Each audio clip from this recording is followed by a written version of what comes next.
कतेक बखाना वो गाँव गाँव माँ बिराजे।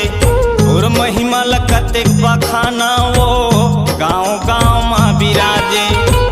हे महामाई शीतला वो दाई, हे महामाई शीतला वो दाई, काका नाम धराए, काका नाम धराए।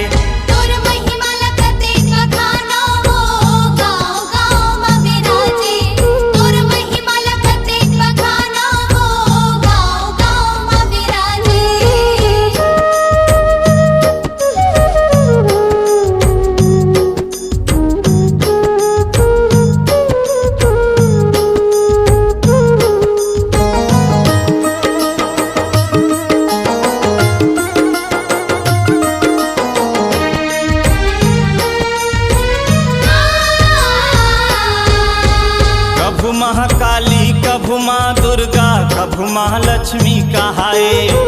कभु महालक्ष्मी कहाए वो मैया, कभु महालक्ष्मी कहाए। शैल पुत्री चंद्र घंटा काका नाम धराए। काका नाम धराए वो मैया, काका नाम धराए। पापी अधर्मी लमार के दाई, पापी अधर्मी लमार के दाई, रणचंडी कहाए, रणचंडी कहाए। तोर महिमा कतेक बखाना हो गाँव गाँव माँ बिराजे।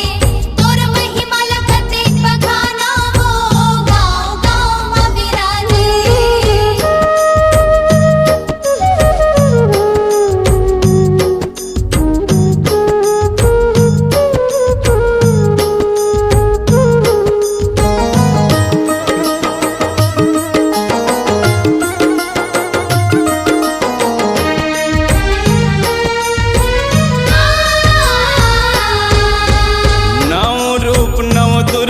बनके चैत कुंवार माए।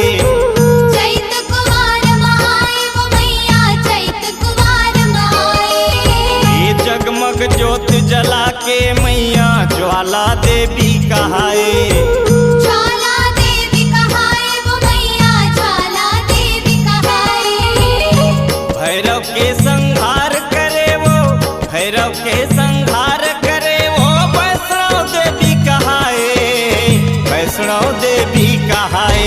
तोर महिमा कतेक बखाना हो गाँव गाँव माँ बिराजे। तोर महिमा कतेक बखाना हो गाँव गाँव माँ बिराजे।